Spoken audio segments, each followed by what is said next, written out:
Buenas tardes a todas y a todos. Vamos a esperar unos minutitos para que se conecten más personas que están anotadas. Hola Luis, ¿cómo estás? Magdalena, ¿cómo estás? Gracias por esta presencia aquí, Magdalena. Bueno, vamos a esperar unos minutitos para que se vayan conectando las personas que se escribieron y bueno, y vamos a comenzar.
Buenas tardes.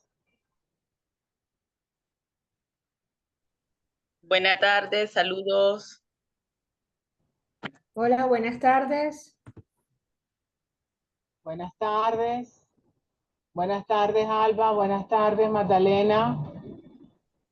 Armida Fernández.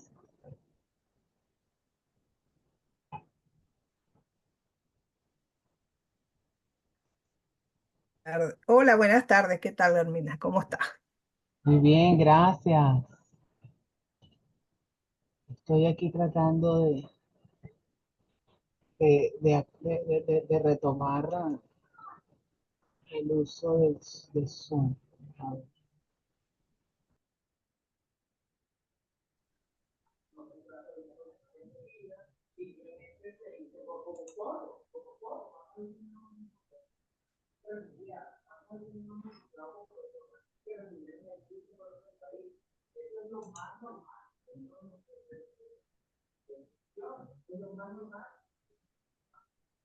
Profe, mientras comenzamos, bueno, buenas tardes todas y todos. Una compañera preguntó si esta conferencia va a ser grabada. Sí, me disculpan que tengo un pequeño problema aquí, no sé qué pasó. Voy a salirme y voy a volver a entrar, porque no sé. También podemos grabar otros, Alba, no hay problema. A ver, no, aquí estoy. Sí, sí lo vamos a grabar. Pero bueno, estaba esperando, pero mira, ya hay suficiente gente y también, bueno, las personas que han sido puntuales merecen su respeto. Así que bueno, vamos a dar comienzo a la actividad. Bueno, como ustedes saben, esta es una actividad, una conferencia magistral con la cual damos apertura al semestre 2 2024 de la Maestría de Estudios de la Mujer de FACES, Facultad de Ciencias Económicas y Sociales de la Universidad Central de Venezuela. Y hoy tenemos el honor que nos ilustre con su pensamiento, con su palabra, la profesora doctora Magdalena Valdivieso Ide, que además es una de las fundadoras y creadoras de esta maestría. Si no hubiera sido por Magdalena, no tendríamos maestría en estudios de la mujer. Eso en primer lugar. Ella fue la que creó parte del programa, pero sobre todo lo que en la UCB es muy difícil, hizo las gestiones para que la maestría fuera reconocida, acreditada y aceptada. En momentos muy difíciles, en momentos mucho peores que donde una maestría en estudios de la mujer todavía a mucha gente le sigue dando como piquiña, ¿no? Que exista una maestría en estudios de la mujer. Pero en aquel momento era todavía más impensable. ¿Eso fue en qué año, Magdalena? 2000, 2006, por Por ahí. ahí, por ahí 2006, cuando nos fuimos a la oficina de Miguel Bolívar a decirle que teníamos una maestría y que la queríamos pues echar para adelante en fases, ¿no? Sí. Entonces, bueno, Magdalena, que siempre ha tenido una capacidad estratégica y de gestión impresionante, bueno, encontró los caminos, encontró las presiones necesarias para hacer las presiones necesarias para que...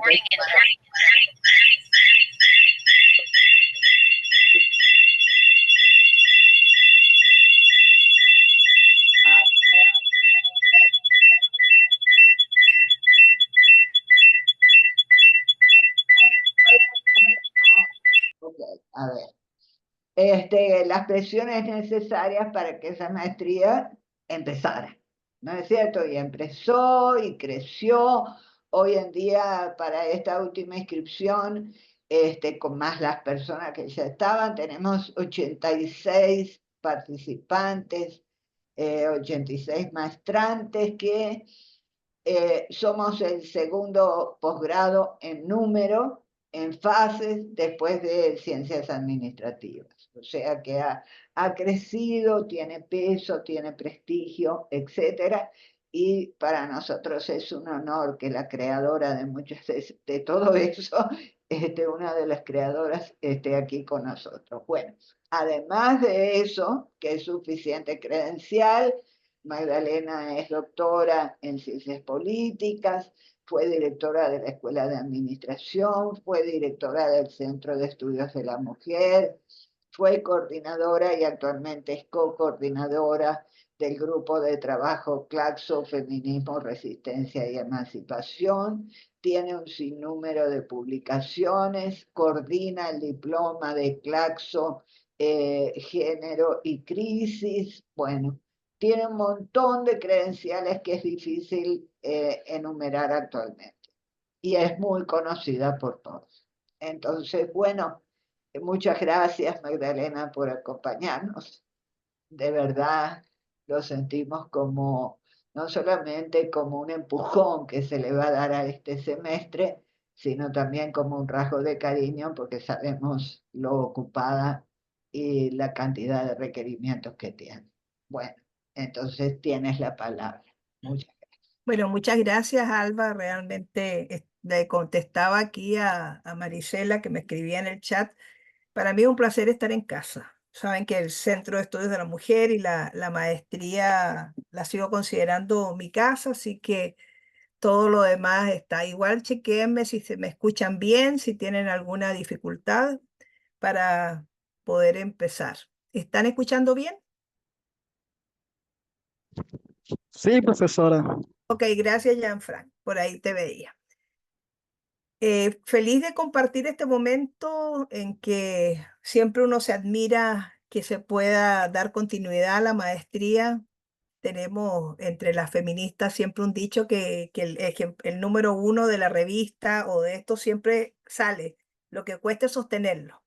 Y tanto la maestría como el Centro de Estudios de la Mujer son realmente una prueba de lo que ha sido la resiliencia, la resistencia, la capacidad que han tenido las compañeras que están haciendo vida ahí para sostenerlo, ¿no?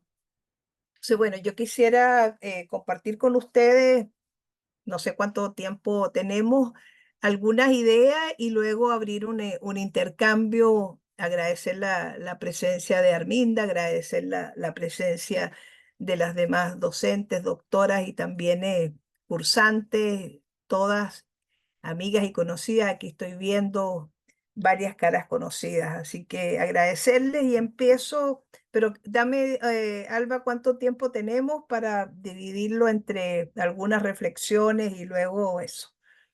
Me parece que como 45 minutos, 45 minutos. Ok, entonces dejamos un tiempo para preguntas, que me parece importante que podamos hacerlo.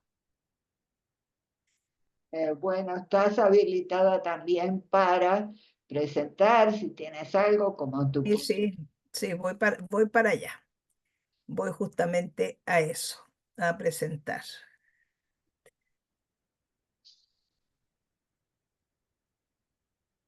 Aquí estamos.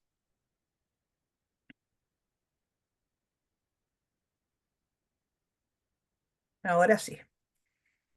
Bueno, hablar hoy de la importancia de la actualidad, de la vigencia de los estudios feministas, tengo que empezar por aclarar, porque así se los pedimos siempre a quienes trabajan con nosotros, las cursantes y todo lo demás. Primero, decirles desde dónde me sitúo para referirme justamente o referirnos hoy a la importancia de la actualidad de los estudios feministas. Y parte de eso ya lo decía Alba en esa gentil presentación que me hace, que siempre pone mucho más cosas de las que realmente yo he hecho, pero así las ha vivido ella. Y como sabemos también como feminista y de estudios feministas, cada quien tiene su propia vivencia que es absolutamente eh, irrebatible, es así. Bueno, yo me sitúo, por supuesto, desde mi historia personal, esa historia de haber empezado en estos temas en una escuela, la Escuela de Administración y Contaduría, para la cual le resultaba muy raro que alguien quisiera hablar de género, de gerencia y género, de qué pasaba con las mujeres en las organizaciones y de qué aportes habían hecho las mujeres. En un tiempo en que las mujeres no aparecían ni siquiera en los textos, que eran los textos básicos que se usaban, sino como secretarias o ayudantes. Pasaron décadas para que apareciera una foto en que una mujer aparecía gerenciando y lo celebramos mucho. Entonces, claro, yo me ubico para hablar de esto desde esa historia personal que empezó por allí en la Escuela de Administración y Contaduría en estos temas y que después, por supuesto, siguió en el Centro de Estudios de la Mujer y ha seguido luego en otros espacios donde me ha tocado tanto eh, ser parte de equipos que han producido saberes y conocimientos, como también parte de equipos que nos ha tocado eh, hacer uso de los aportes de los estudios de género y de feminismo. Y me parece que eso es una parte muy valiosa, porque desde la gestión de las políticas públicas que me ha tocado hacer, he podido hacer uso de esos aportes y conocerlos cómo son de importante en la práctica. Justamente hoy hablaba con un ex cursante de uno de estos y decía, bueno, es que los aportes que se ha hecho desde la teoría de género y feminismo para abordar los problemas sociales, profesora, no se me han olvidado nunca y los practico. Entonces decía, bueno, qué bueno que justamente hoy que vamos a hablar de esto tengamos ese testimonio y seguramente otras personas pueden decir lo mismo. Entonces sí, me sitúo desde una relación con los estudios de género que han sido impulsar los estudios de género, sostener espacios de estudios de género y feminismo, beneficiarme de los productos que ahí se han dado, ser parte de equipo. Y me parece importante siempre desde los feminismos decir de dónde hablamos, porque es lo que aportamos también como una propuesta epistemológica, lo que llamamos conocimiento situado. De modo que lo que yo diga aquí es producto de mi historia, de quién soy ahora y de quién era y de quienes me han enseñado y me han rodeado, que varios de ustedes están presentes hoy. Entonces, ¿de qué temas creo que podemos conversar? Uno que me ha estado dando vuelta desde que Alba me lo planteó es la argumentación feminista. Creo que si nosotras tuviéramos que, y nosotros tuviéramos que definir qué es lo que se ha hecho desde las posturas feministas, desde los orígenes y hasta hoy, yo respondería argumentar. La argumentación feminista como acción política, como práctica teórica y también como postura ética. Nos ha tocado argumentarlo todo.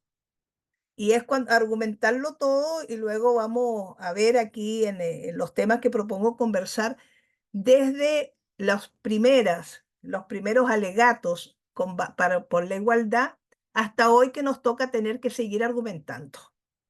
Y argumentar ha sido hecho a través de razonar, especialmente en el contexto del inicio de lo que se llamaron los alegatos feministas, utilizando justamente la razón que se imponía como manera de persuadir y de convencer.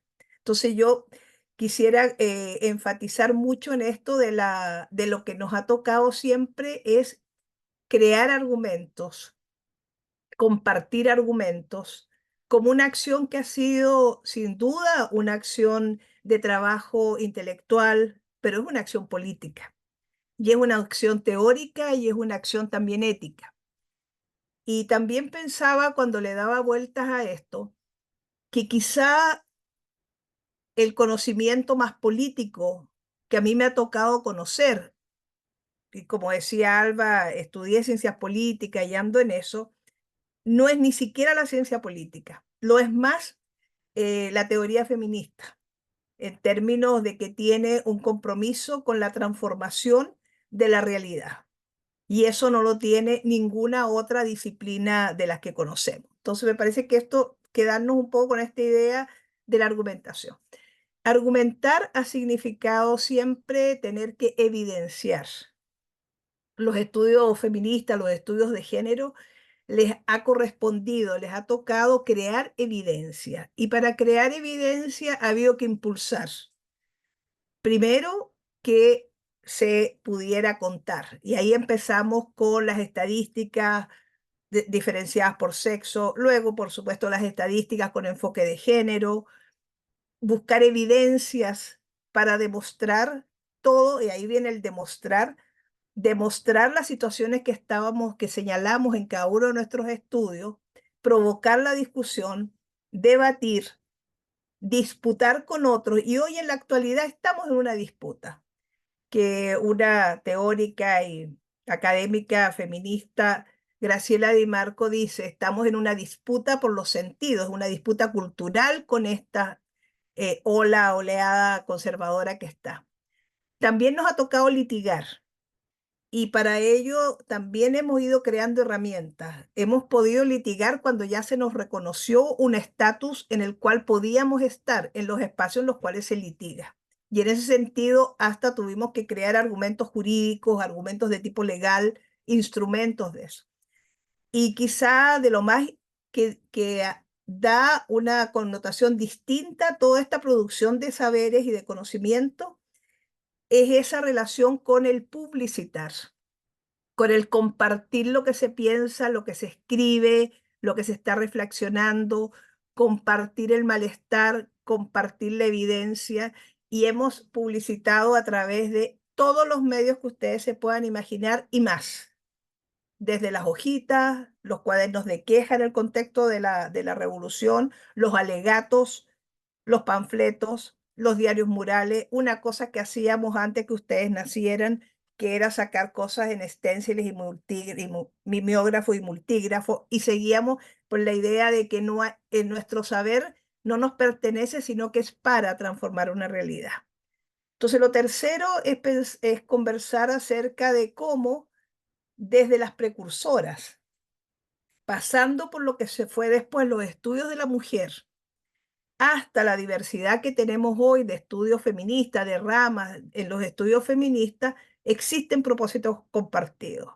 Aquí ha habido un hilo conductor que también se ha alojado mucho en lo que es algo que también nos diferencia de otras disciplinas y de otras producciones, que es la memoria.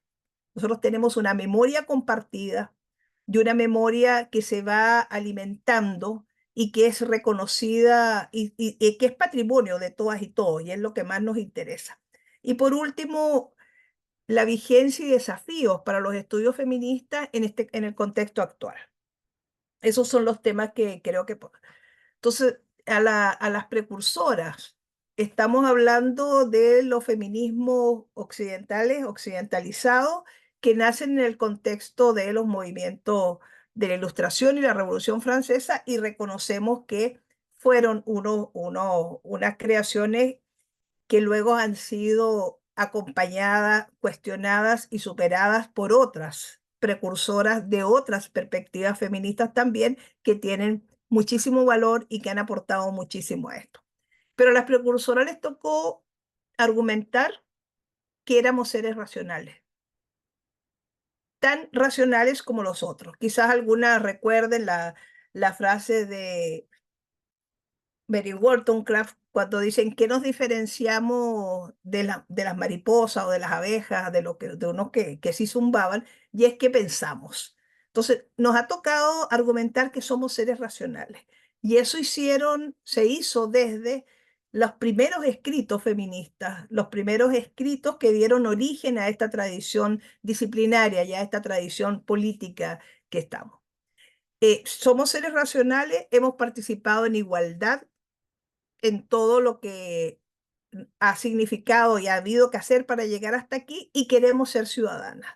Creo que esas primeras argumentaciones mantienen vigencia hasta el día de hoy, porque todavía nos tenemos que estar escribiendo y haciendo tesis y otras cosas para seguir más o menos demostrando argumentando estas tres cuestiones.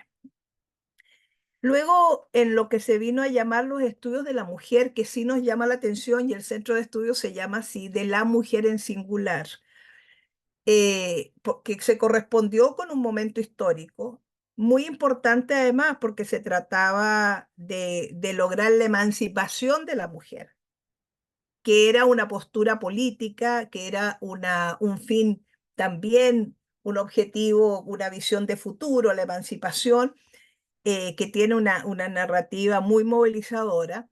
A ellas también les correspondió, y es lo que se ha hecho, y se ha hecho desde el Centro de Estudios de la Mujer, por ejemplo, es decir, producimos conocimiento, nosotras no somos objetos de estudio solamente. ¿Qué pasa con las mujeres? ¿Cuál es la situación y la condición de las mujeres estudiada por unos otros? Sino que nosotras producimos conocimiento, hemos producido siempre conocimiento que ha estado invisibilizado.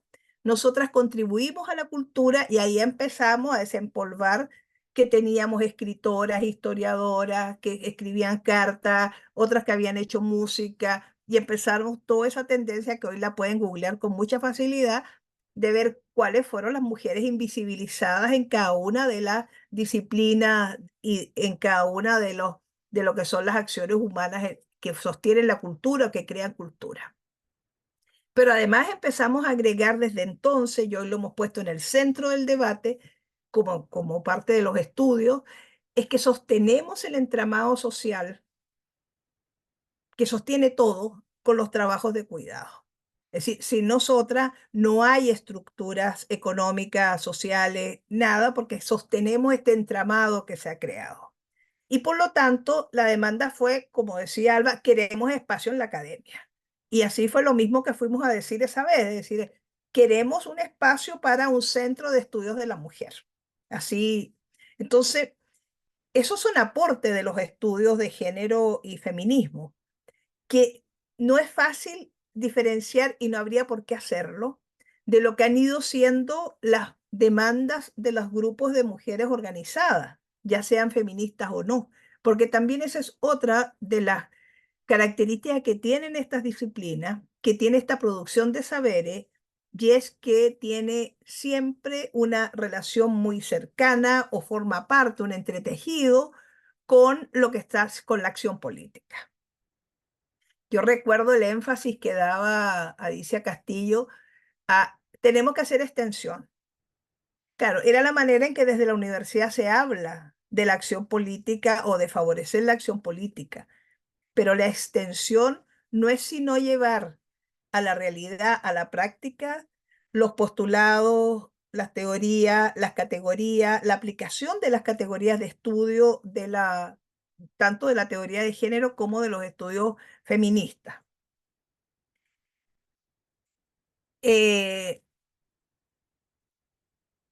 Los estudios feministas son muchísimos, hoy constituyen una diversidad que va desde estos primeros feminismos occidentales, feminismo de la igualdad, feminismos blancos, feminismos que se han identificado con una perspectiva más eurocéntrica, hasta hoy que tenemos feminismos decoloniales, feminismos que han dado cuenta de las cruces que se dan entre los distintos ejes de dominación. Y por eso es tan importante las categorías que hemos ido aportando al desarrollo de las disciplinas y de los saberes en general. Si nosotros miramos el aporte de la categoría de género, o sea, primer aporte, estudios de la mujer, que fue cambiar la mirada en relación con la historia, cambiar la mirada en relación con la producción de ciencia, cambiar la mirada o sumar miradas a cada uno de los ejes disciplinarios, y luego pasamos de decir no solo producimos, sino que criticamos la manera en que se produce conocimiento desde una gramática masculina. Entonces, ahí hay un cambio que tiene que ver con que no solo producimos, sino que además criticamos y no nos hacemos parte, en la medida de lo posible, de la gramática masculina de la producción de conocimiento. Cuando hablamos de una gramática masculina, estamos hablando de lo que ha sido el modo de producción de conocimientos dominante, hegemónico, muy cuestionado, con muchas crisis epistemológicas en su historia, pero que sigue vigente, sosteniendo estas ideas de la producción de un conocimiento universal, neutro, objetivo, descorporizado. Y desde los estudios feministas vamos generando una otra manera de acercarnos a los problemas, una otra epistemología que no pretende ser objetiva, que utiliza otros métodos, que no pretende la universalidad, que reconoce la imposibilidad de la objetividad. Y anoche en un taller hablábamos, ¿cuál es la diferencia? La diferencia está en que todas y todos y todes los que hacemos investigación y quienes escribimos con sesgo, porque no nos podemos sacar quienes somos para hablar, escribir o pensar. Solo que desde la teoría, desde la epistemología feminista, lo reconocemos y lo planteamos, lo evidenciamos. Entonces, tenemos una profunda crítica a este modo androcéntrico, antropocéntrico de producir conocimiento, que es un conocimiento descorporizado, un conocimiento que se pretende sea de validez universal, un conocimiento que se pretende neutro, sabiendo nosotras de que eso no existe. Y hemos ido creando entonces otros modos de producir y le llamamos saberes más que conocimiento para alejarnos de esa otra tradición. Entonces los estudios feministas no solo han desarrollado explicaciones acerca de la situación que vive las mujeres por razones de género, con una mirada que sí es binaria basada en la categoría de género, sino que han mostrado la otredad en su conjunto. Vale decir haber quitado la idea de que lo masculino era lo universal. Y a mí me parece que ese es uno de los grandes aportes, porque detrás de esa puerta que se abre es que se empieza a dar con mucha fuerza las reivindicaciones de identidades.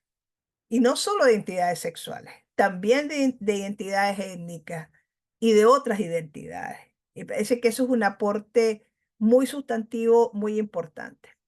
La importancia de la categoría de género es similar a la importancia de la categoría de raza. Pero fíjense que la categoría de raza tiene un reconocimiento muy amplio y está en todo el desarrollo de los estudios de colonialidad, descolonialidad y poscolonialidad. Y la categoría de género se sigue viendo como propia de los estudios de las mujeres que de lo que se quieren ocupar es de crear condiciones para su propia igualdad y para su propia autonomía. Entonces, no se le ve, no se logra que se vea los usos y el aporte que se ha hecho. Además, los estudios feministas también han sostenido una postura ética ante la vida en sociedad. Y ahí yo siempre reivindico mucho los estudios que han hecho las filósofas feministas. Yo creo las primeras cosas que leí sobre ética y eso fueron justamente de Alba Carocio en relación con cómo el feminismo es una postura ética ante la vida en sociedad y cómo tiene también una propuesta de cómo puede y debiera ser la vida en sociedad desde su perspectiva. Agrega una posición ante los derechos humanos y ante la justicia y genera este concepto de justicia de género. Entonces, además, hemos ido aportando categorías, hemos ido haciendo propuestas y aportes en todas las disciplinas y en todas las nuevas disciplinas. Entonces, pensar en los estudios de género solo como las disciplinas que nosotras estudiamos y, por ejemplo, no ver los aportes que han significado para el urbanismo, la categoría de género, el ponerse lentes de género, porque una cosa es hacer planificación urbana pensando en la diversidad de personas que utilizamos el espacio público y otra cosa es hacer planificación y organizar los espacios públicos pensando en ese abstracto adulto universal que generalmente, como yo siempre digo en mis clases, cuando les hablen de universalismo, les están hablando en masculino. Ahí no las están incluyendo, no se equivoquen. Cada vez que dicen, no, pero es que vamos a hablar en general, olvídense, que aquí no es que sea en general, eso va a ser en masculino. Porque quienes se levantaron la idea de que había otra que no era ese hegemónico, fueron desde los estudios feministas y de género. Y no se logra ubicar como tal. Entonces, no solo hemos hecho propuestas y aportes a todas las disciplinas, sino que también hemos ido generando nuevas disciplinas.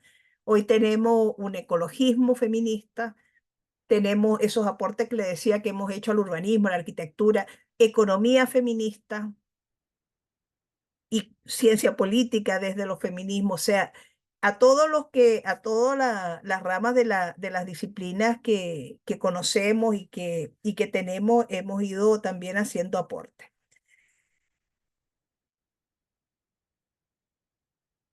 Acá está dicho lo que les decía de otra manera. Los feminismos y la teoría de género han generado categorías para abordar las desigualdades y los problemas sociales en general, no solo las desigualdades de género, las desigualdades en general y los problemas sociales en general.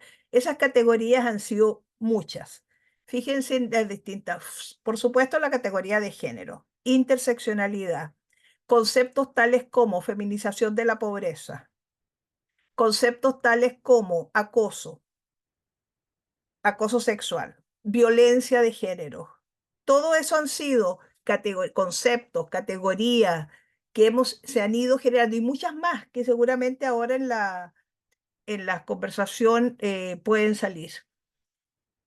En relación con esa postura, me gustaría luego referirme a los espacios en que se hacen. Pero bueno, entonces, desde sus orígenes y en la actualidad, las demandas y los logros de igualdad de género que han estado basados en los estudios de género y feminista han ampliado la ciudadanía y profundizado la democracia. Y ahí me quisiera también detener un momentito, porque efectivamente desde sus inicios, creo que lo tengo, no, desde sus inicios, no hemos hecho sino radicalizar las propuestas democráticas originarias, que en palabras de las feministas de la igualdad española, que dicen, el proyecto feminista representa una radicalización de ese primitivismo democrático que se vivió en el contexto de la revolución.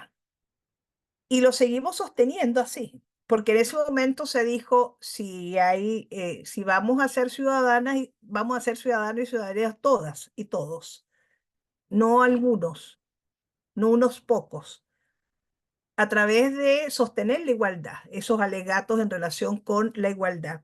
Entonces, si bien es cierto cuando se ve desde otra perspectiva, se dice, bueno, pero que el movimiento de mujer y feminista ha tenido una relación complicada con los estados, sin lugar a duda, porque el Estado es una institución patriarcal que ha costado 3 siglos en que se abra a procesos de transversalización de género, en que se abra a trabajar realmente por una igualdad sustantiva, etcétera. Si bien hemos tenido una relación muy complicada con la institucionalidad de Estado, no hemos tenido una relación complicada con la democracia. Desde los estudios de feminista y de género y desde la acción que se hace con las personas formadas en esto, siempre se ha estado en una postura de profundización de la democracia, de ampliación de la ciudadanía. Empezamos por ampliar derechos. Bueno, primero empezamos por ampliar exigiendo el derecho a voto para todas y todos, ¿no? Y por ahí se ha ido ampliando la idea de la ciudadanía, pero también la ampliación de los derechos. Si uno estudia cuáles eran los derechos inicialmente, que eran los derechos cívicos, los derechos sociales, los derechos políticos, y vemos hoy cuáles son, y vemos de dónde han ido creciendo. Los aportes desde los feminismos han sido importantes. Incluimos todos los derechos sexuales y reproductivos hasta donde se ha logrado. Incluimos derechos económicos que tampoco estaban considerados así, los derechos sociales, los DES, que también. Entonces, hemos tenido una relación de ampliación y profundización de la ciudadanía y la democracia. Por eso me parece que no solo tienen vigencia, sino que son imprescindibles los estudios de género y los estudios feministas en el contexto actual. Alba, ¿cuánto tiempo llevo?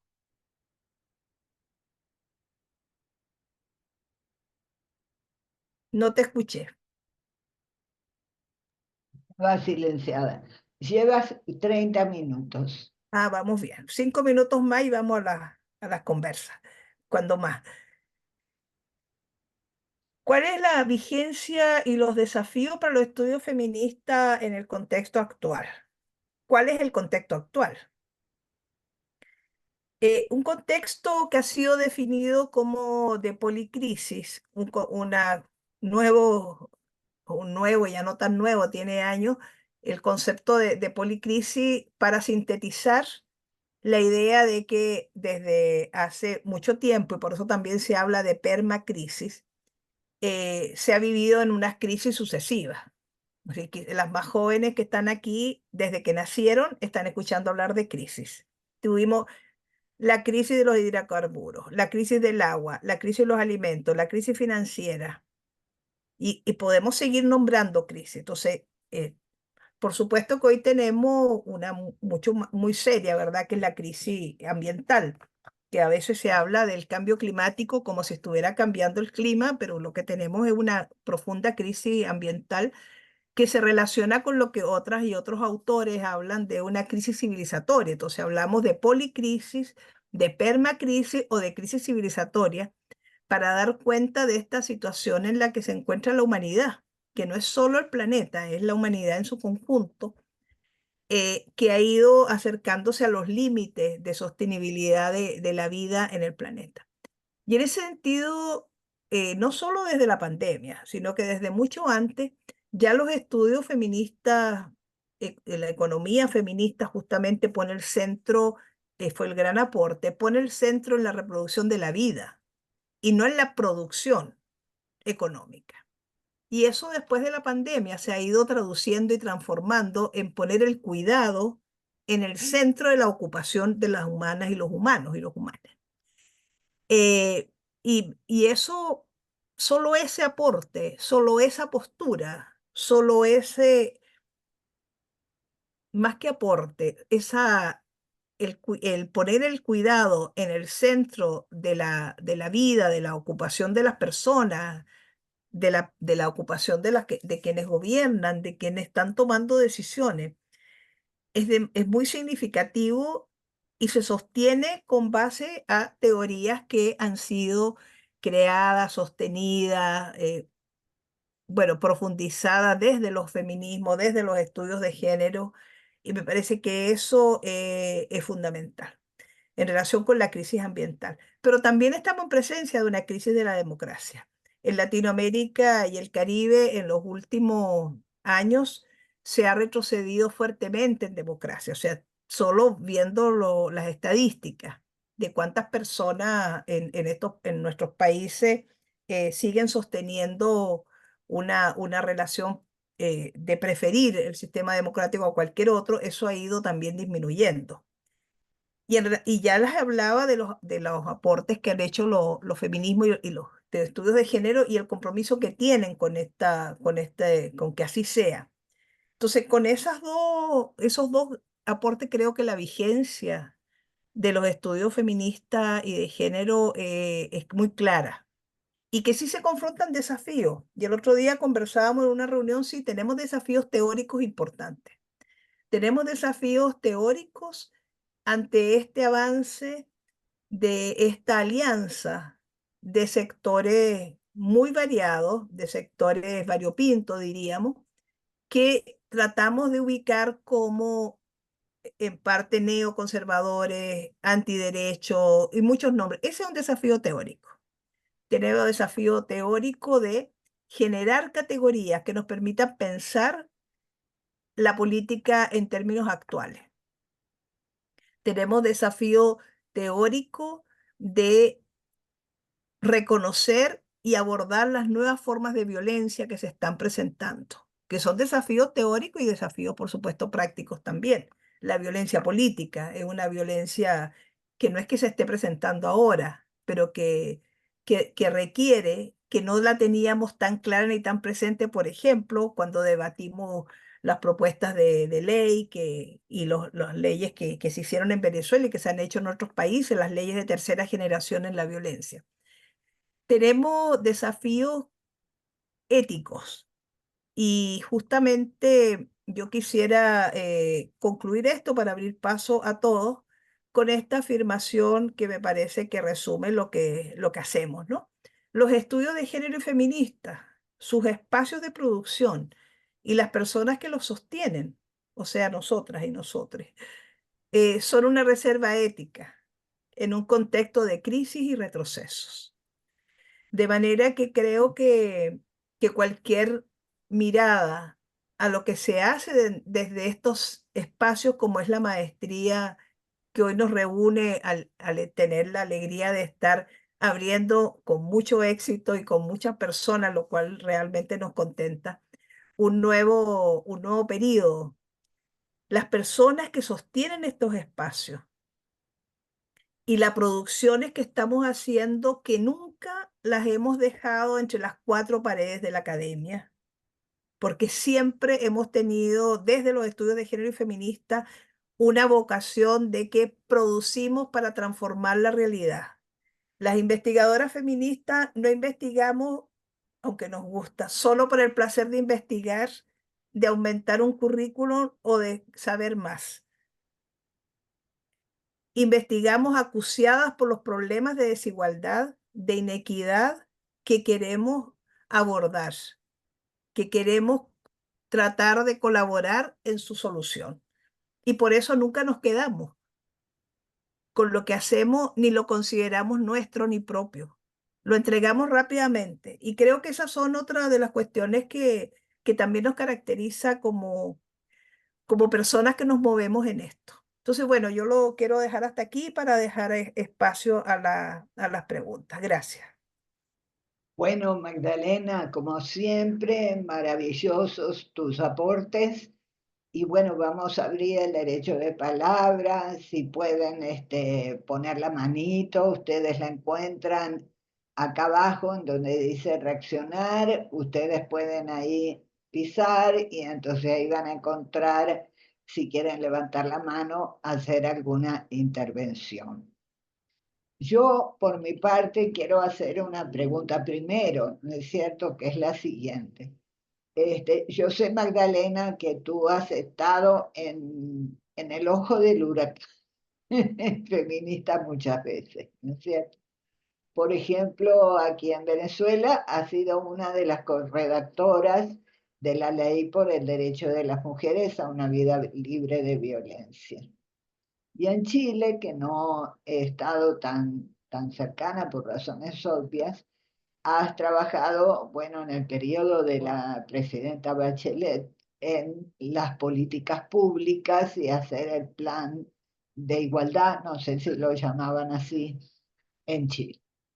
Entonces, a mí me gustaría que nos cuentes un poquito, cuáles son los argumentos, cómo tú hiciste frente a ese Estado, tanto en Venezuela como en Chile, que es patriarcal, porque yo hoy, por ejemplo, nosotros tuvimos reunión de comisión, de la comisión de posgrado, y todavía existen algunas personas que lo dicen con ironía, como chistes, pero esos chistes que no son agradables, este, que si son puras mujeres las que estudian aquí en la maestría, así como desvalorizando, ¿no? Es decir, cosa que ocurre también, bueno, por ejemplo, México ahora tiene una presidenta mujer, entonces, bueno, le hacen unas críticas, Chile lo tuvo, ¿no es cierto? Le hacen unas críticas y una cosa como que fuera menos presidenta que los presidentes de de los otros países que son masculinos. Bueno, ¿cómo hacer frente? Bueno, esa es una pregunta. Pero Ana Márquez tiene también la mano levantada, así que le doy la palabra a Ana. Juntemos varias para que después Magdalena pueda hacer una ronda de respuestas. Ana, tienes la palabra. Hola, buenas tardes. Un saludo especial a todas las profesoras que acompañan a este importante evento del día de hoy. La profesora Cristina, la profesora Alba, son mis grandes referentes desde que estaba en la maestría de Psicología del Desarrollo Humano, que espero algún día que también puedan hacer justicia y abrir esa maestría que me parece tan maravillosa y tan necesaria por la amplitud que requiere en estos tiempos. Y considero que esta maestría de larga data, tiene una importancia relevante el día de hoy por todos los acontecimientos que giran en torno a todas las situaciones que nos ocupan en nuestro ámbito como mujeres, ¿no? Y particularmente yo he venido indagando desde los estudios, desde las mujeres afro, siempre he visto, ¿no? Cómo se ha generado ese debate de que nosotras no nos encontramos en el feminismo hegemónico blanco, ¿no?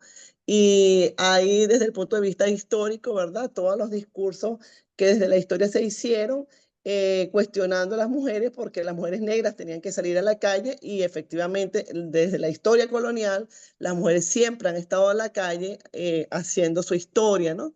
Entonces me gustaría saber un poco para que conocer cómo se han intercalado estos discursos, ¿verdad?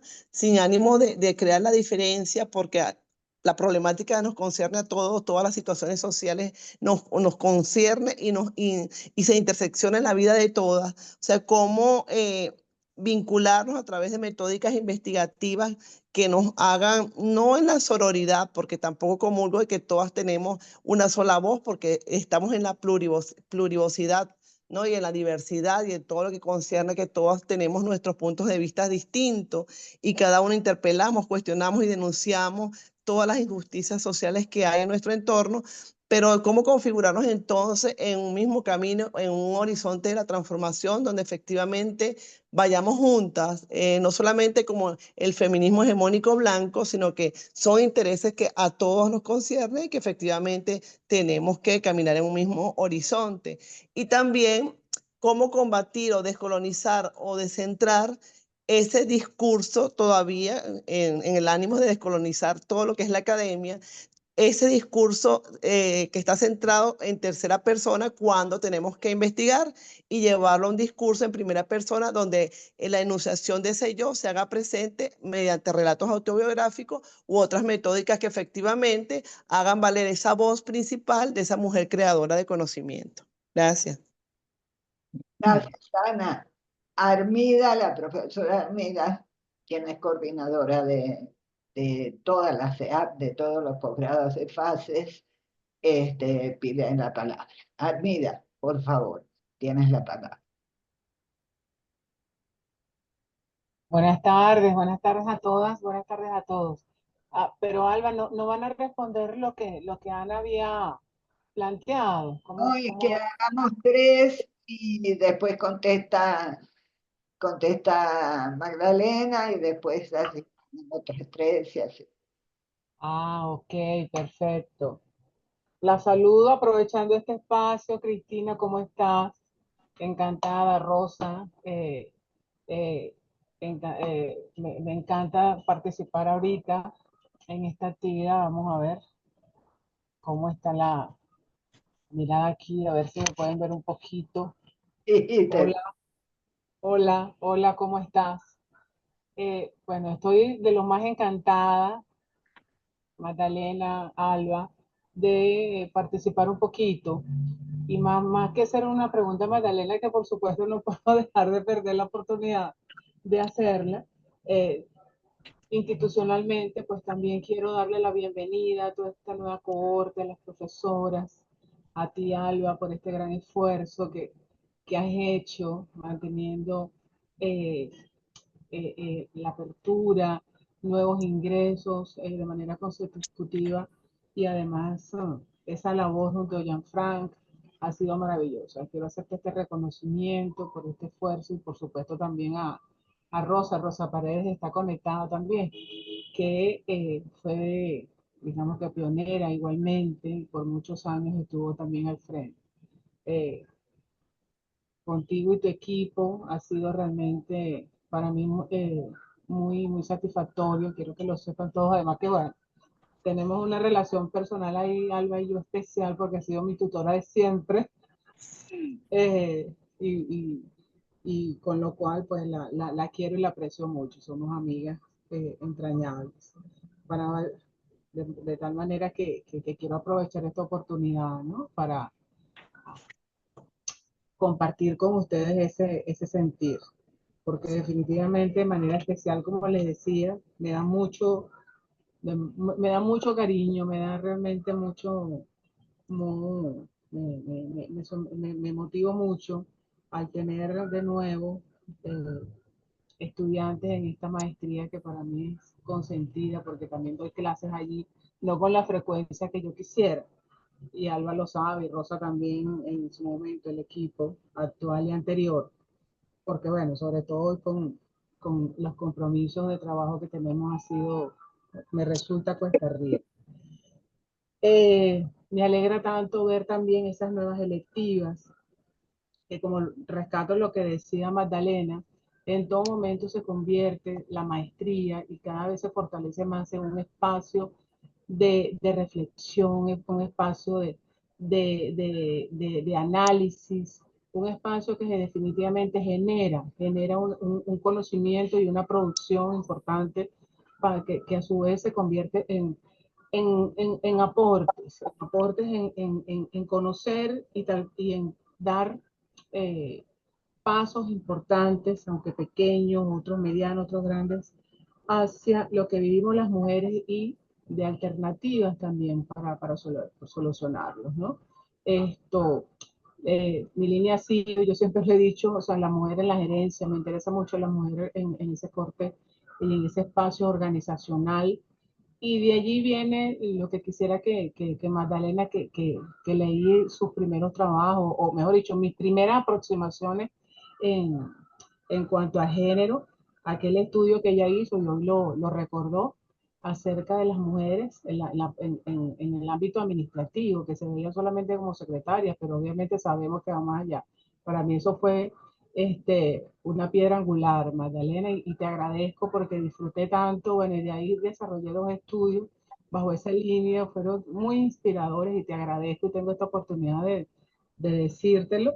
Y de allí pues surgió esa idea. Se ha hablado mucho, Magdalena, por supuesto, eh, amigas, estudiantes, acerca de los aportes que las mujeres vienen generando en las organizaciones, sobre todo en la parte gerencial. Quisiera saber tu opinión acerca de, con lo cual hay números, lo sabemos, hay cifras, hay aquello de que las mujeres son más empáticas, que tienen rasgos que por supuesto superan a los hombres en cuanto a trabajo en equipo, en cuanto a la parte colaborativa, y sabemos que hay mucho el decir, ¿sí? Y el hacer no es tal, ¿no? No es coherente. Entonces, tú que has profundizado en esto y tienes esa visión tan amplia, me gustaría tu opinión al respecto. Y encantadísima de escucharlos y de nuevo, como les digo, desde ese otro punto, de ese marco institucional que me corresponde como directora pues, de la Comisión de Estudios de Posgrado, de FACES, reitero mi alegría, porque la verdad que estoy muy alegre de tener a este grupo de nuevo y felicito también el trabajo de Jean-Franc, que ha hecho un trabajo muy, muy bonito, muy de calidad en esa ayuda que te ha dado. De nuevo, bueno, besos a todos y sobre todo a ti, Alba, y a Magdalena. Bueno, Eh, muchas gracias, Armida. Ahora entonces te corresponde contestar mientras los demás van pensando otras reflexiones y preguntas. Magdalena, tienes. ok. Bueno, lo primero es decir que comparto todo lo que han dicho en relación con el placer de estar, de vernos, de estar reunidas acá con este motivo, ¿no? Para mí es igual que para ustedes. O sea, el saludo de Morelva, ver a Cristina, por supuesto, Arminda, que conociste esos primeros trabajos. Bueno, no las nombro porque me va a quedar una sin nombrar, pero por supuesto, ahí está Rosy Cedeño, ahí está también Iris, está Diana, está Marisela, o sea, estamos pues quienes hemos sido SEM y las que somos maestría. Así que para mí es igual de grato estar. La pregunta de Alba. Efectivamente me ha tocado estar en momentos, en situaciones en las cuales hemos logrado algunos avances en cuestiones que parecían muy poco probables. De hecho, Venezuela fue de los primeros países latinoamericanos que logró tener, México era el otro, una ley de violencia que se planteaba por el derecho a las mujeres a una vía libre de violencia. Hoy todavía no es posible en Chile plantearlo casi en esos términos. Dejamos redactado un proyecto casi muy parecido en el gobierno de la presidenta Bachelet, y ahí está como una ley integral que está avanzando. Pero, ¿qué tiene en común eso? ¿Y qué tiene en común, por ejemplo, lo, perdón, lo que, eh, lo que fue acá el debate, el proyecto de FIDE? ¿Alguien tiene un micrófono abierto? Vamos a ver. Y entonces con la gracia, Abierto. A ver, voy a ver si.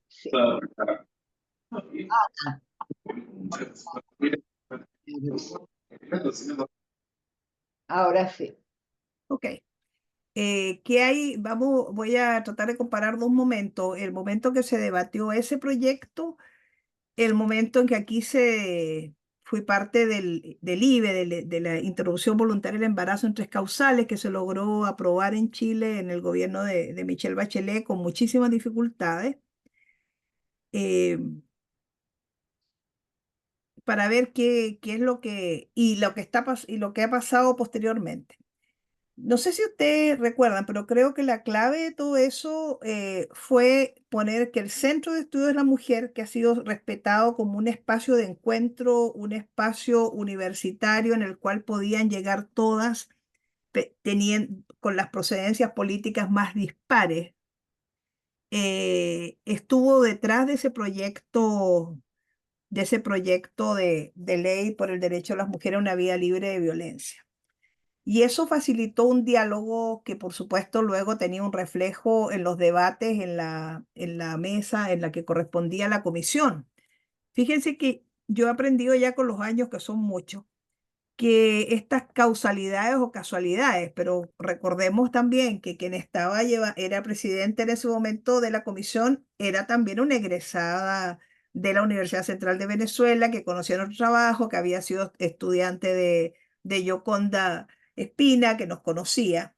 Estaba de diputada Flor, que también ha sido parte, acuérdense de eso, que Flor me llamó un día, me dijo, teacher, necesitamos presentar un proyecto. Entonces fíjense que Arminda no lo quiere llamar sororidad, pero yo sí lo llamo más como las italianas, que es esto del afecto, que es esa unión que se da entre feministas que nos reconocemos como tales en contextos muy polarizados incluso, funciona y funcionó en ese momento. Yo creo que que lo que logramos hacer allí tuvo que ver con esta confluencia de que estaban las expertas, Ofelia, Morelva y otras, opinando como expertas en relación con eso, que estaban unas diputadas abiertas a impulsar ese proceso también en ese momento y que pudimos sortear hacer un frente bastante común ante las posturas más negativas. Yo creo que ahí siempre decimos que lo vamos a escribir con Eliana Cherubini, que era asesora de Gabriela Ramírez en ese momento. Incluso logramos alianzas importantes con diputados médicos, hombres mayores, que nos decían que hasta nos habíamos quedado cortas en violencia obstétrica. Entonces, creo que crear ese clima, ese contexto, esa posibilidad de reunirnos detrás de unas cuestiones que eran comunes, nos ayudó. Acá en Chile, por ejemplo, que tú dices, si todavía están presentes esas fuerzas. Fíjense que el ministerio que se creó en Chile, que me tocó a mí estar en su creación y ser la primera jefa de división de políticas de igualdad, que yo siempre digo que es el sueño de toda feminista. Soy jefa de la división de políticas de igualdad. ¿Qué política pública vamos a impulsar ahora? No están así.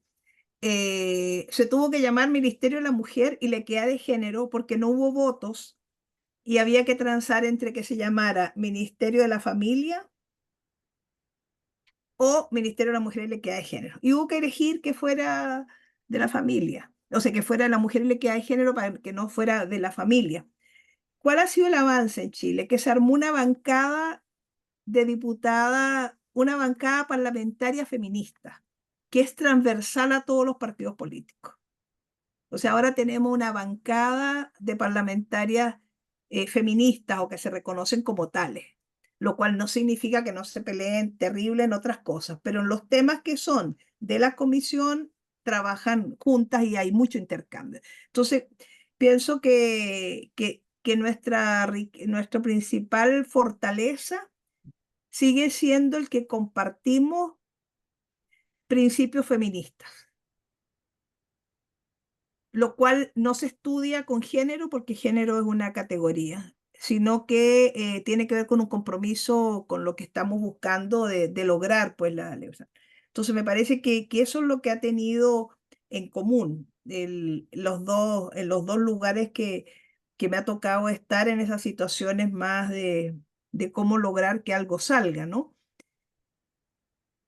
Entonces sí, creo que es eso, creo que es tener mucha confianza en esa reserva feminista e incluso el hacerlo así, ¿no? El plantearlo, vamos a conversar como feminista, independientemente que tú seas la asesora de la ministra tal y yo sea de la tal, ¿no? Y eso nos daba una entrada importante. Sobre lo que plantea Ana, cuando yo planteaba desafíos teóricos, tenemos un desafío que es interno en el feminismo, Ana, que yo lo sostengo siempre. Y es que tenemos que estar conscientes que los derechos que hemos logrado y alcanzado, que no son pocos, no llegan a todas las mujeres. No llegan ni siquiera al 40% de todas las mujeres en ninguno de nuestros países.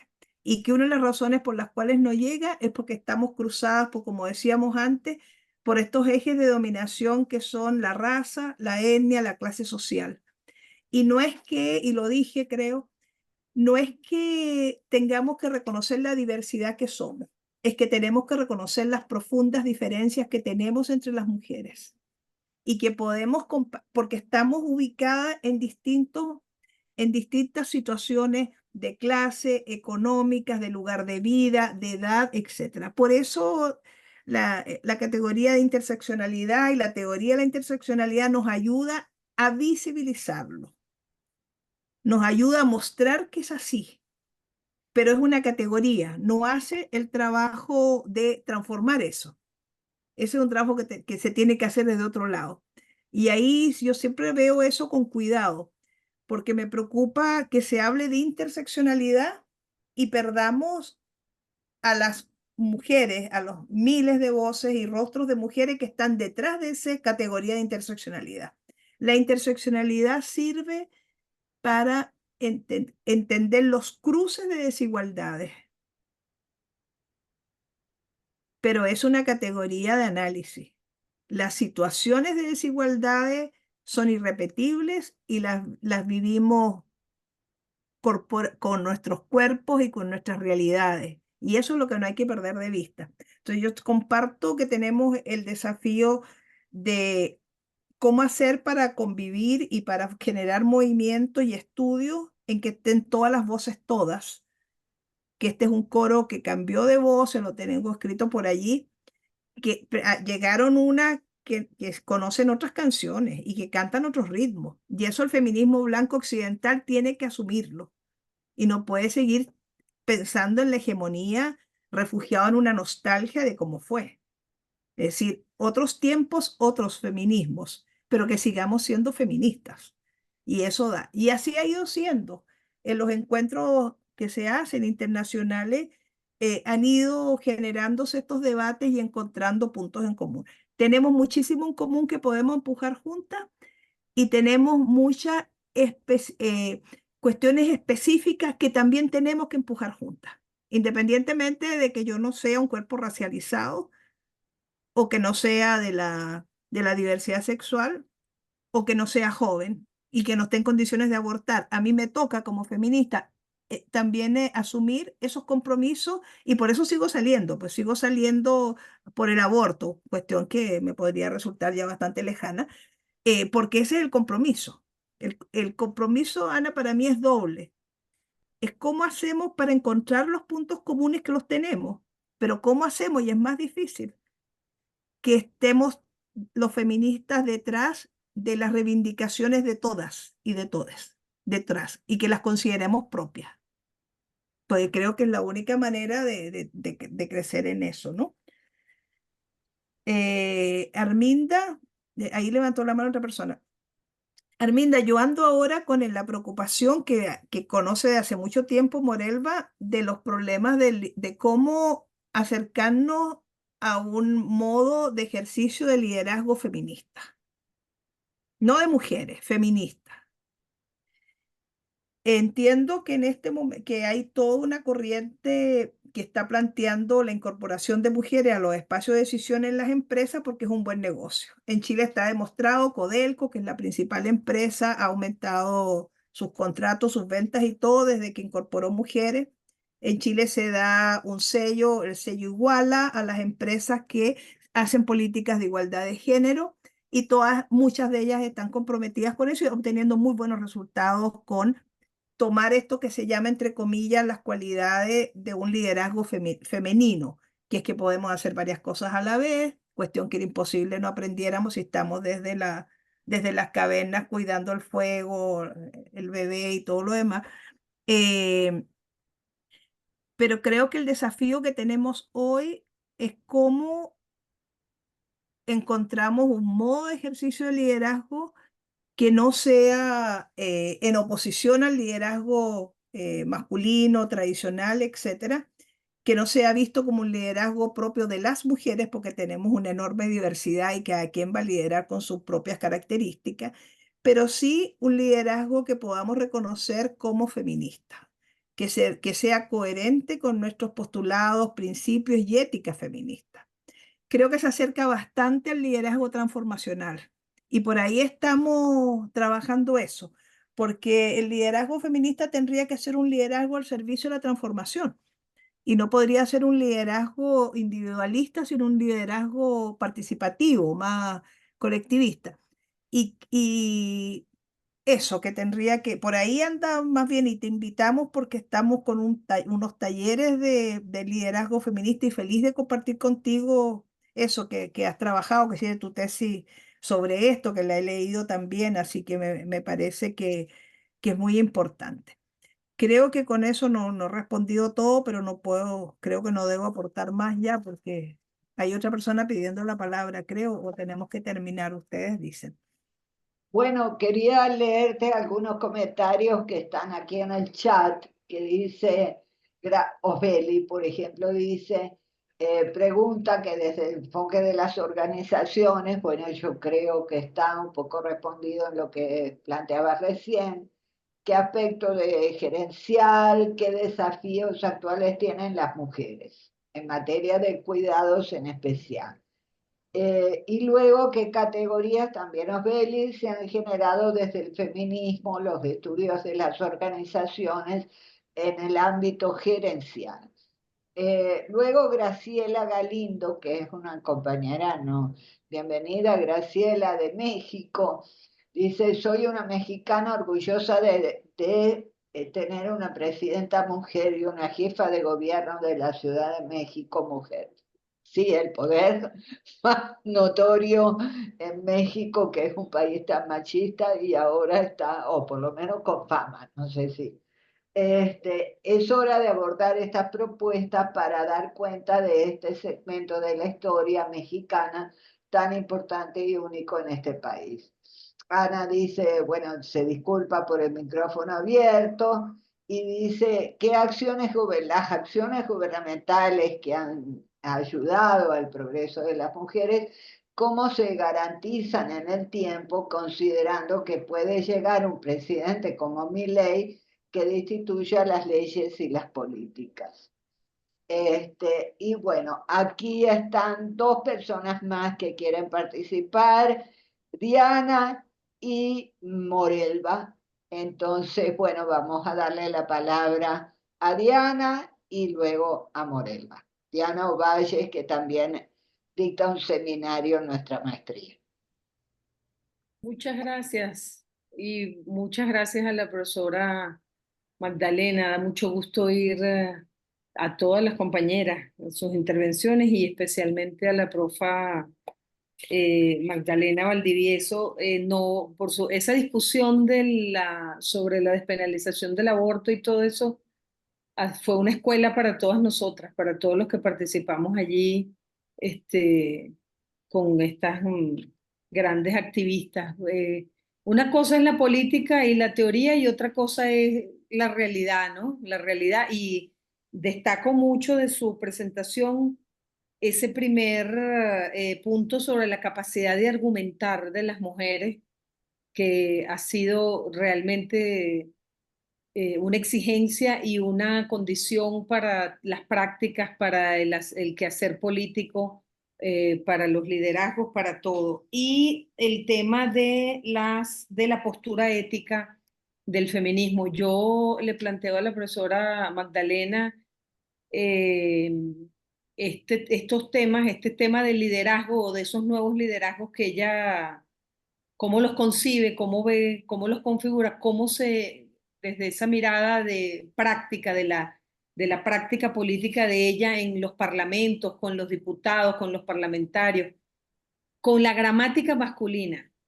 ¿Cómo ve ella esa configuración desde estos dos puntos de vista o desde estos dos puntos, desde la argumentación y la ética, y yo los apuntalaría, los señalaría hacia dos temas fundamentales que creo que es una constante en la agenda feminista latinoamericana, por el tema de que somos una masa cultural diversa, pero que nos unen fundamentalmente ese corpus, ese inventario simbólico, ¿no? Y de la lengua.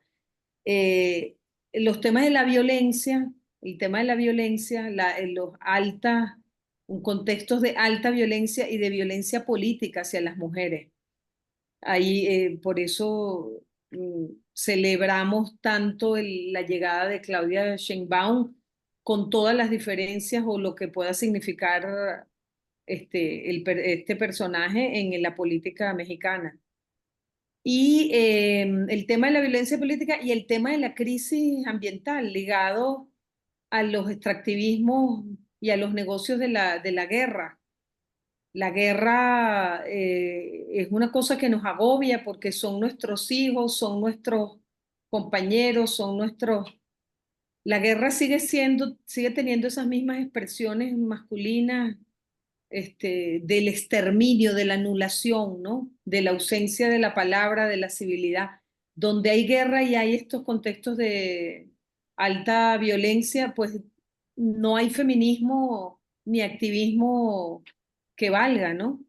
Y es lo que más hiere y lo que más erosiona, me parece, los liderazgos y la actuación de las mujeres. ¿Cómo ve la profesora Magdalena estos asuntos de liderazgo y la referencia ética a la luz de estos temas hoy, actualmente, ¿no? En Latinoamérica? Muchas gracias a todas. Gracias, Diana. Bueno, Morelva, que está con el nombre de Marisela, pero es nuestra querida Morelva. Tienes la palabra. Hola a todas, ¿me oye? Sí, te oí. ¿Sí? Sí. Ok, bueno, en primer lugar quería una vez más agradecer a nuestra querida Magdalena su extraordinaria charla y su cordial bienvenida a un espacio que es su espacio, que es la maestría en estudio de la mujer, que como tú lo señalabas, fue un esfuerzo colectivo e incluso liderizado por ella.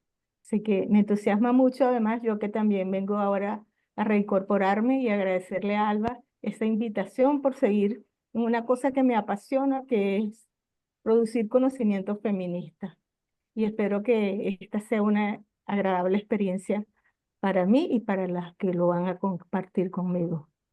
Me entusiasmó mucho, Magdalena, realmente me alegró mucho la posición que nos estás planteando tan novedosa, tan creativa en el campo de los feminismos y los retos de los cuales hablas.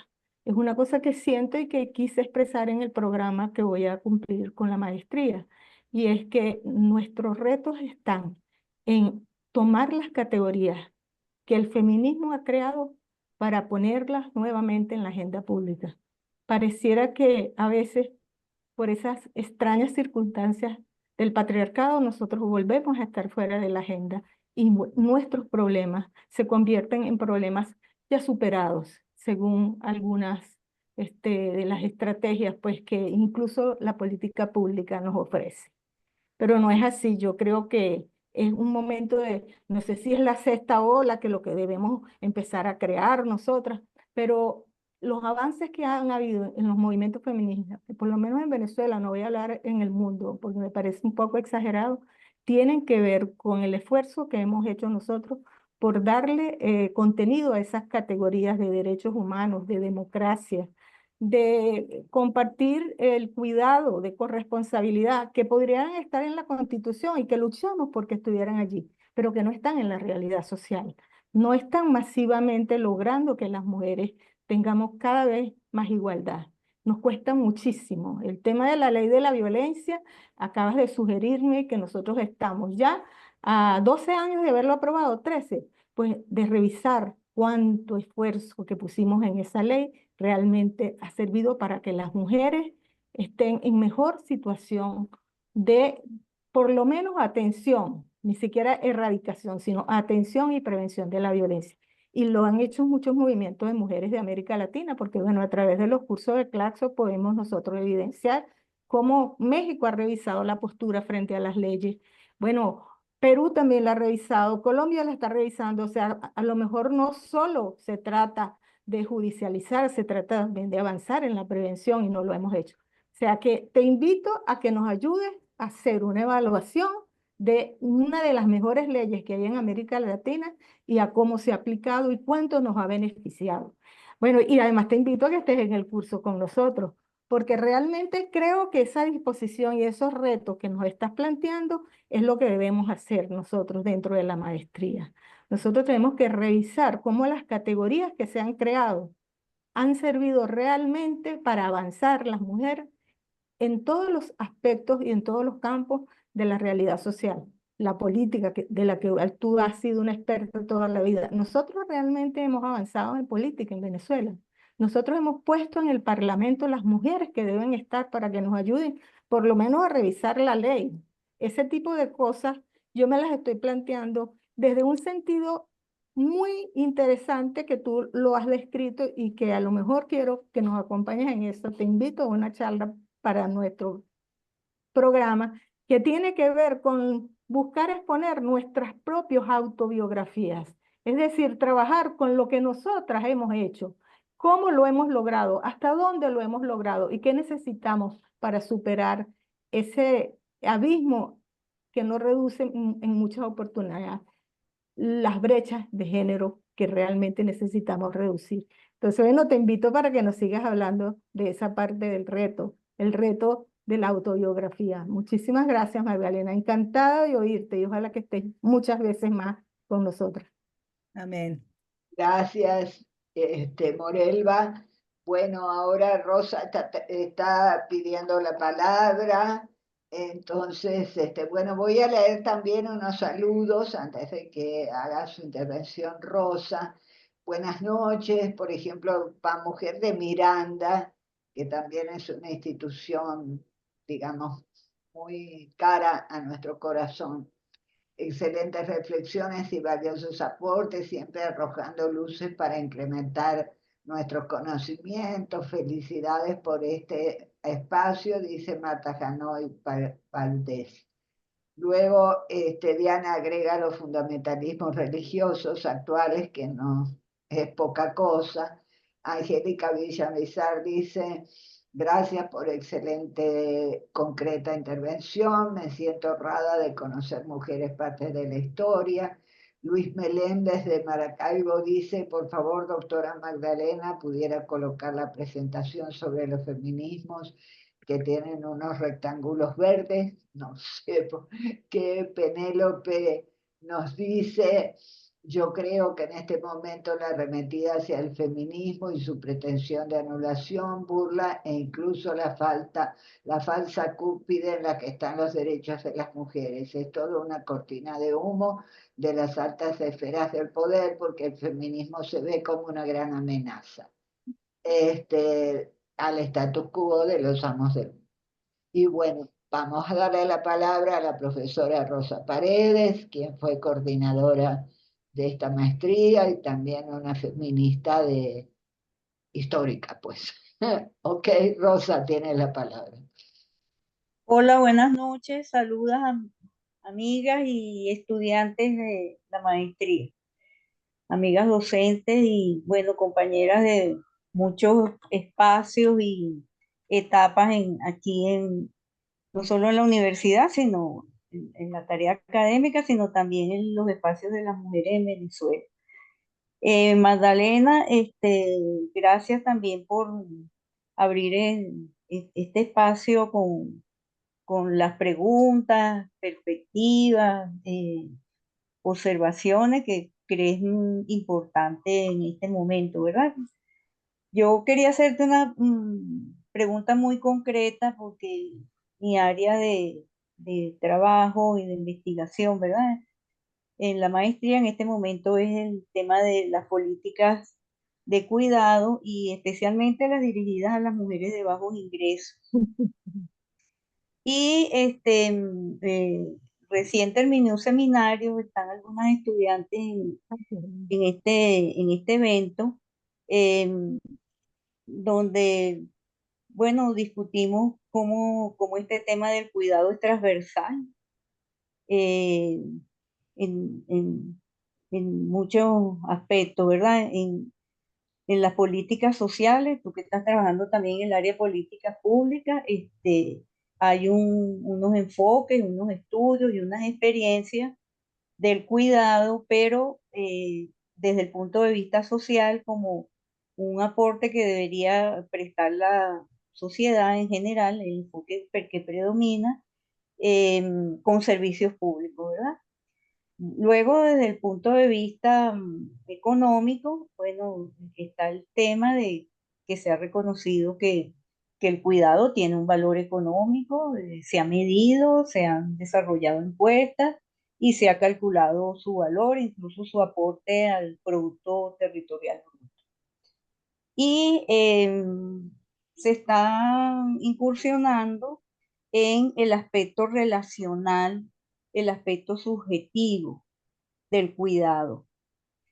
Entonces, que es un tema menos explorado, ¿verdad? Pero que apunta a que va a ser un componente de estas políticas que tú dices de tercera generación que se están implementando.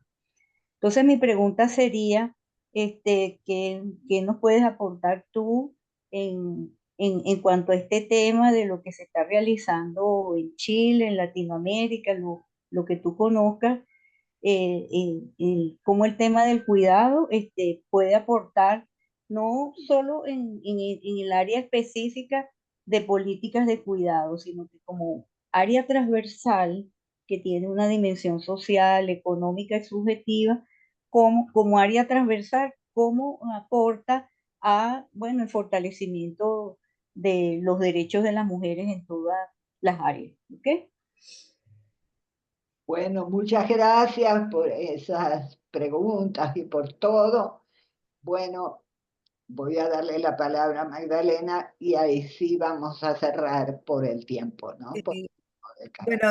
Bueno, obviamente todo lo que ustedes han planteado supera con mucho las posibilidades que yo tengo de responder, ¿no?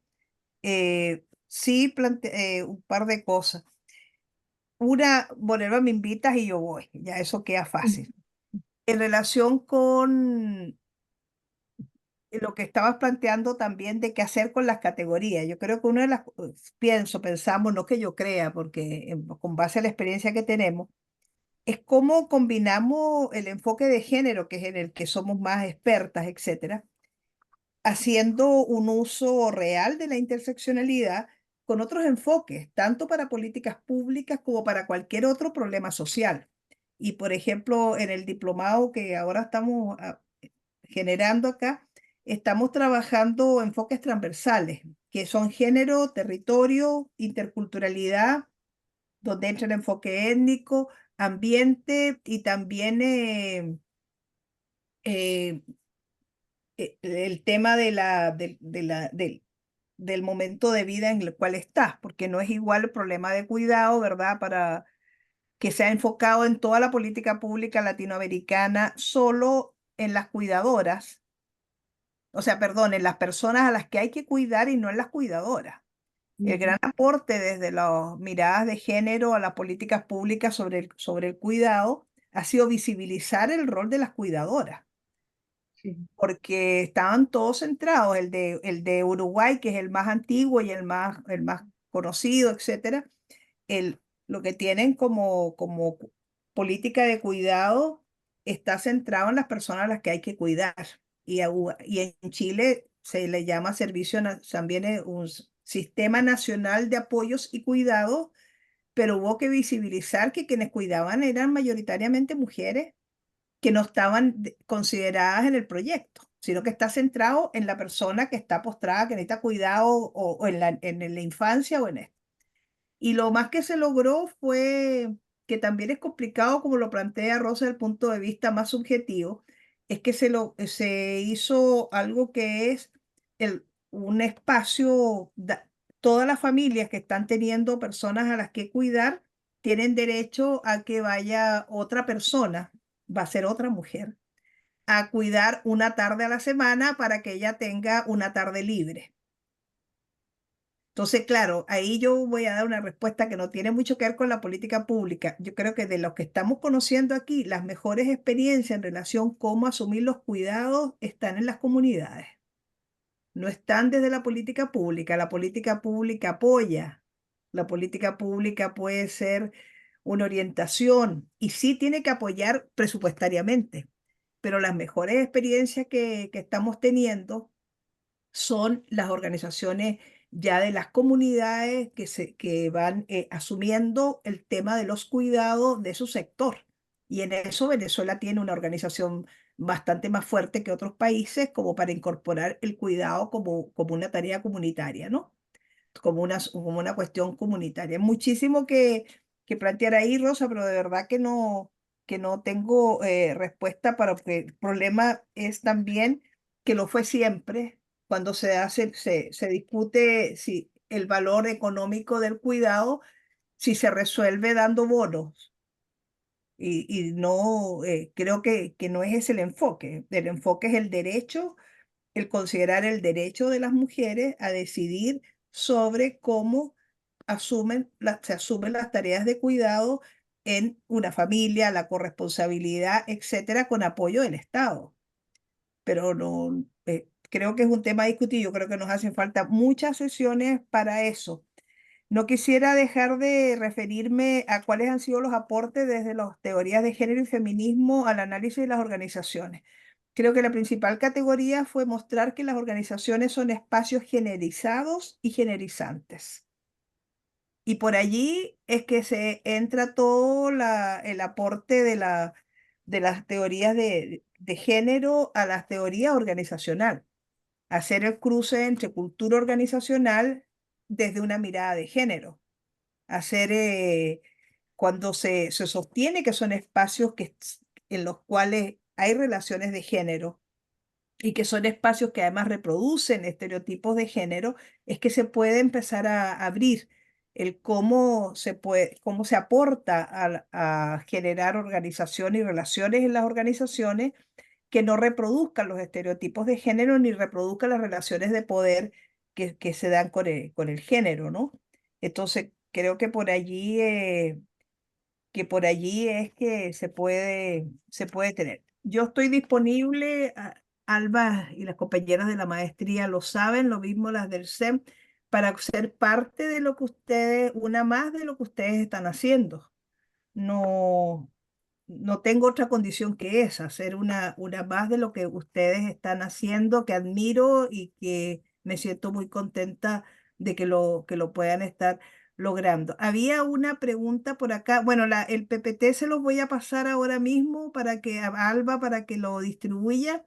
Fueron unas notas. Tengo más sobre estos materiales que podemos también compartir, porque esa es la idea, ¿no? Yo siempre recuerdo que recién llegada a Chile, Morelma me pasó unos apuntes, ya no recuerdo bien si era evaluaciones, indicadores, pero eran muy importantes y creo que de eso se trata, de compartir cosas, ¿no?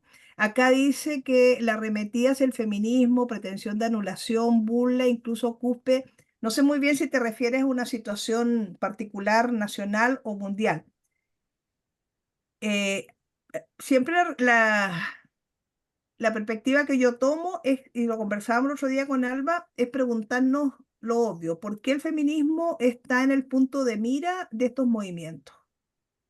Y ahí nos damos cuenta de cuáles han sido nuestros aportes y por qué en este momento estamos cuestionando y disputando una hegemonía cultural.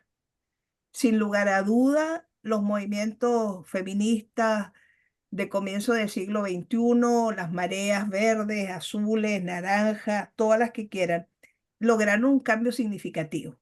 Se tomaron los espacios más importantes de esta cultura, incluido el de la entrega de los Óscares, que era estar en el escenario de ese que era tan importante, se ha estado en todos los escenarios. Entonces sí, el movimiento feminista se transformó en un actor político relevante, insoslayable, y por supuesto eso ayuda a que se esté en el punto de mira. Ya, Alba, yo creo que tenemos que irnos. Sí, bueno, este ha sido un espacio enriquecedor para todas y todos los que estamos acá y otras personas que no han podido asistir por X, B o Z y que lo van a ver en el video que se está grabando. Entonces, bueno, solo me resta invitarlos a continuar las reflexiones, a hacer carne todo esto que Magdalena nos compartió. Bueno, agradecer infinitamente a Magdalena. Magdalena es parte de nosotras mismas, es parte integrante, no la podemos dejar, no la podemos abandonar, no la dejamos tranquila por nada del mundo. Ponemos siempre más trabajo sobre este último punto de la avanzada antihegemónica del feminismo. Magdalena está coordinando un libro en el que vamos a escribir varias, entonces, bueno, es simplemente un anuncio casi publicitario, ¿no? Esperen el libro que ya llega. Y bueno, creo que para cerrar, Armida pidió la palabra, me imagino que se la doy y con eso. Antes de Arminda, que tú, les digo que estoy a la orden. No me corten, no me corten. Lo único que quiero hacer es pedir algo. Ya. Feliz de estar con ustedes. Gracias. Podemos invitar a Magdalena a unas próximas conferencias, porque me quedaron muchas preguntas y quería comentarle a Magdalena, mi línea de investigación está en el impacto social de la feminización de la pobreza causado por el cambio climático. Creo que son unos retos de futuro que tiene la mujer, ¿no? Por todo lo que eso acarrea y todo lo que se ha conversado, pero espero que, bueno, en un futuro podamos tener una conferencia con ella y conversar sobre este tema y otros los retos que tiene la feminización de la pobreza y los retos que tiene el feminismo futuro, porque creo que son muchos. Creo que lo que decía la profesora, tenemos nuevos retos y tenemos nuevas argumentaciones que probar, viejas, actuales y de futuro que nos vamos a encontrar. Simplemente no quería, y perdón que interrumpí, profesora Armida, perdón, pero es que quería pedirle a la profesora Alba que por favor vuelva a traer a Magdalena a futuras conferencias.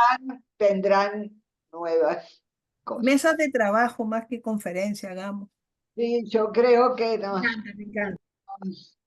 nos debemos un esto, ¿no? Unas mesas de trabajo. Armida, para cerrar y nos vamos. Sí. Es rápido, y por supuesto nos hemos extendido en esta ocasión maravillosa. Felicitaciones, Alba. Felicitaciones, Magdalena. Gracias por compartir con todos nosotros toda esa experiencia, esos conocimientos maravillosos.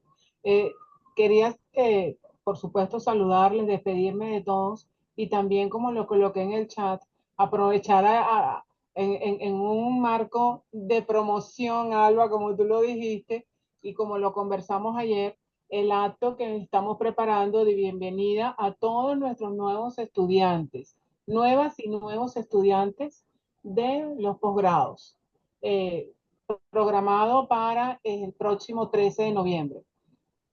Están cordialmente invitados no solamente los estudiantes de las nuevas cohortes, de los diferentes programas de posgrado, sino también nuestras docentes y nuestros docentes a acompañarnos en esa fecha. Por supuesto, les haremos llegar las promociones, ¿vale? Pero aprovecho pues para darles la primicia. Gracias. Muchas gracias. Encantada, Magdalena y Alba. Gracias y hasta pronto. Hasta pronto. Chao. Chao. Chao. Chao, gracias. Chao.